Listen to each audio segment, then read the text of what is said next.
Fala pessoal, tudo bem? Hoje eu vou começar a falar para vocês sobre reprodução sexuada, tá certo? O próximo capítulo ele vai falar sobre os tipos de reprodução sexuada, tá certo? Então vamos lá.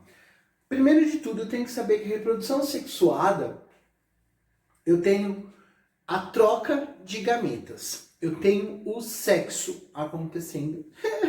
O professor fala sexo. Sim. Pessoal, sexo é muito além do que vocês imaginam, tá? O sexo, ele é a troca dos gametas, ok? Então, quando acontece a troca do gameta masculino com o gameta feminino e ele dá origem a um novo ser, aí acontece o sexo, beleza? Então, para que aconteça, né, a reprodução sexuada, eu tenho que ter algumas coisas em mente, tá bom? Então, eu tenho que lembrar de algumas coisas muito importantes. Primeiro, o que são gametas? Gametas são as células reprodutoras dos seres, tanto animais, né, quanto vegetais. Os vegetais também têm gametas, sim, nós vamos ver depois no próximo vídeo, tá? Que fala sobre reprodução sexuada.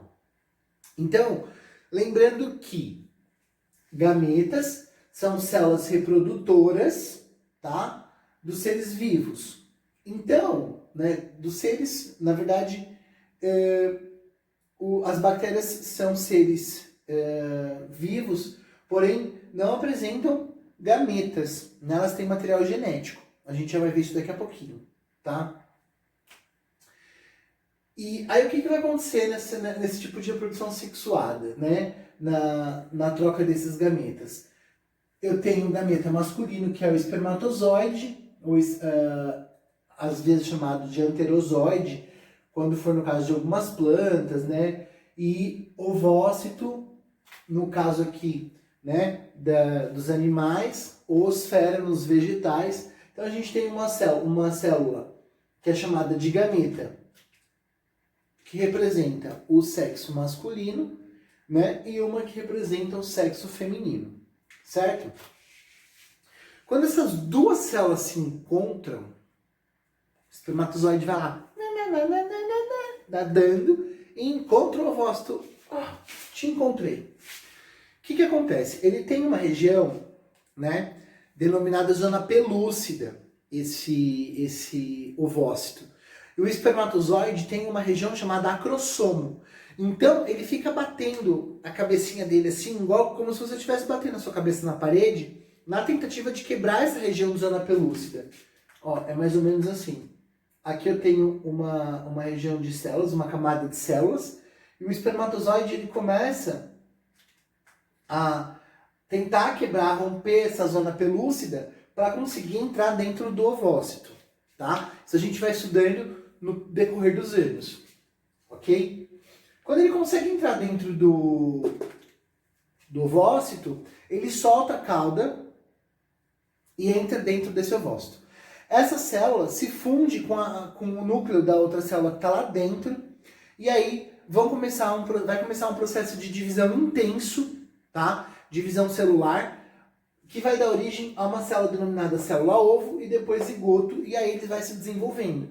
Aí vai passar por um monte de coisas, mórula, blástula, gástula, vai passar por um processo de segmentação, nidação, vai virar um trofoblasto, trofoblasto, enfim.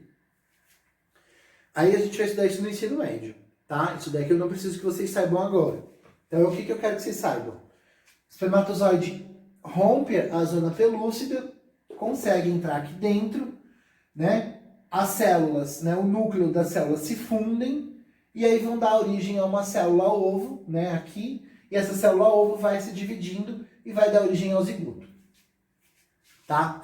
Os gametas também são chamados de células somáticas. Por quê? Porque eles possuem 23 cromossomos cada um dos gametas. Nós, seres humanos, as nossas células, elas possuem 46 cromossomos no total. Sendo que 23 cromossomos desses foram originados do nosso pai e 23 da nossa mãe. Tá? Esses cromossomos sexuais são identificados, no caso do homem, como X e Y, e no caso da mulher, X e X. Ok? Aí o que acontece? Essas células somáticas, né, esses gametas, eles são estruturas que vão sendo produzidas lá dentro do nosso organismo e que carregam uma infinidade de características genéticas, tanto do papai quanto da mamãe, né?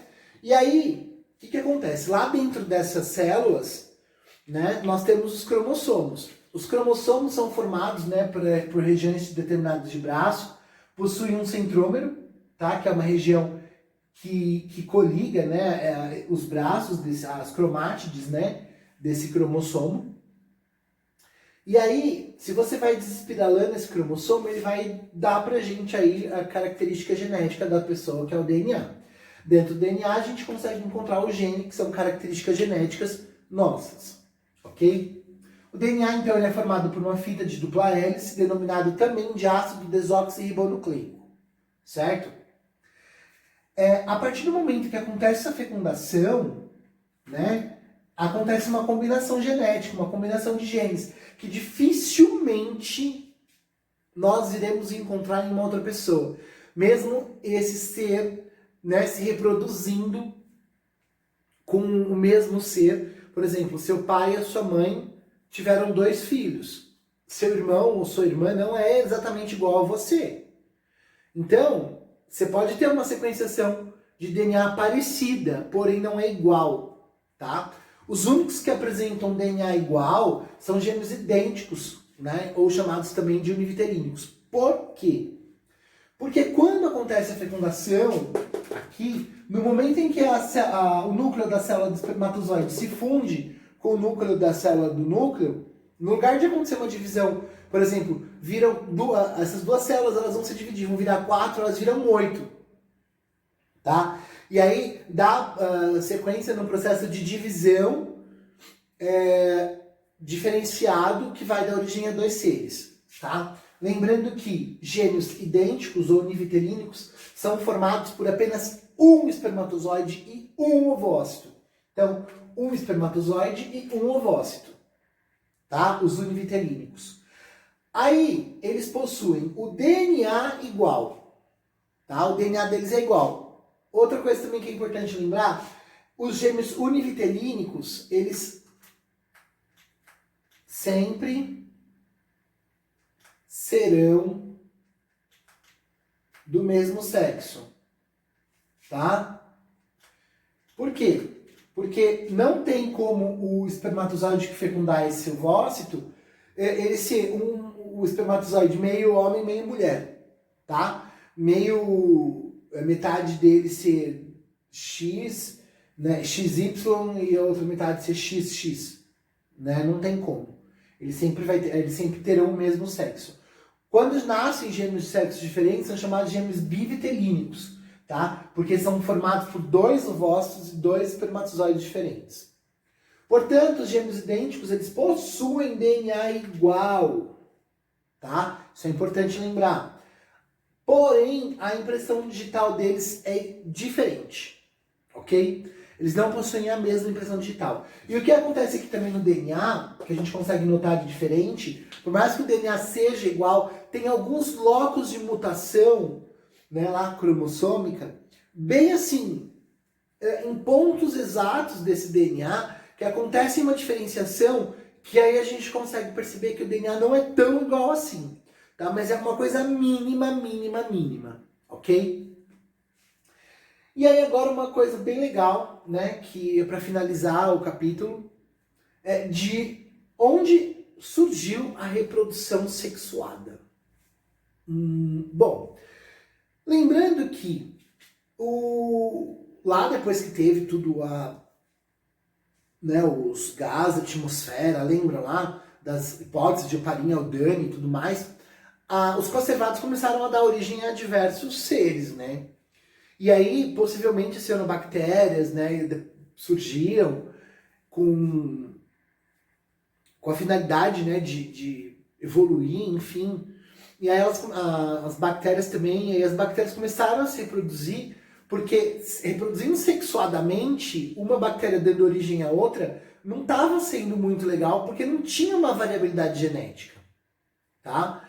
E aí o que elas começaram? Elas desenvolveram estruturas evolutivas que permitiam a troca de material genético. Então, lá no reino Monera, lá nas bactérias, elas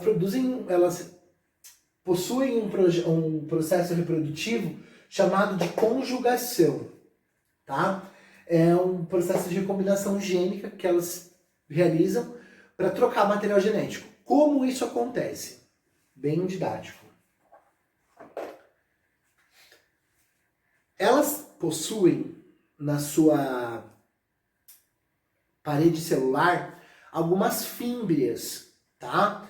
Essas fímbrias, elas são como se fossem pelinhos. Dentro desses pelinhos, essas fímbrias, elas possuem um pili, tá? Parece um canudinho cortado, bem pequenininho. E aí esse pili, né? Ele é chamado também de pili sexual. O que acontece no pili sexual? Uma bactéria conecta o pili sexual dela com a outra. E através desta conexão dos pilis, o que acontece? Essa bactéria manda o material genético dela para essa e essa que vai mandar para essa. E aí o que acontece? Acontece uma recombinação genética. E aí elas se reproduzem também de forma assexuada. Conforme elas vão se reproduzindo assexuadamente, essa característica genética nova vai sendo passada para os descendentes também. Olha que interessante. Então, essas bactérias elas têm uma vantagem, né, nesse processo, porque elas podem se reproduzir de forma sexuada e assexuada. Beleza, pessoal? Outra coisa que é muito importante lembrar, e a gente não pode esquecer nunca, é que sempre, lembra sempre na vida. Qual é a grande vantagem da reprodução sexuada? A grande vantagem da reprodução sexuada. A grande vantagem da reprodução sexuada é a variabilidade genética. Variabilidade genética. Tá? Essa é a grande vantagem da reprodução sexuada. Por que a variabilidade genética? Porque ela permite uma quantidade nova de seres, não nova, mas com características diferenciadas, tá? Ela permite que os seres consigam modificar em determinadas partes o DNA deles, para não ficar sempre igual, certo? Igual as bactérias, por exemplo, né, que se reproduziam somente de forma assexuada. E aí, conforme você tem essa variabilidade genética, você tem essa diferenciação, a população consegue, né, ganhar diversos pontos, né, estratégicos de evolução, e isso é super importante para as populações, tá certo? É isso aí, galera. Eu vou ficando por aqui. Até mais.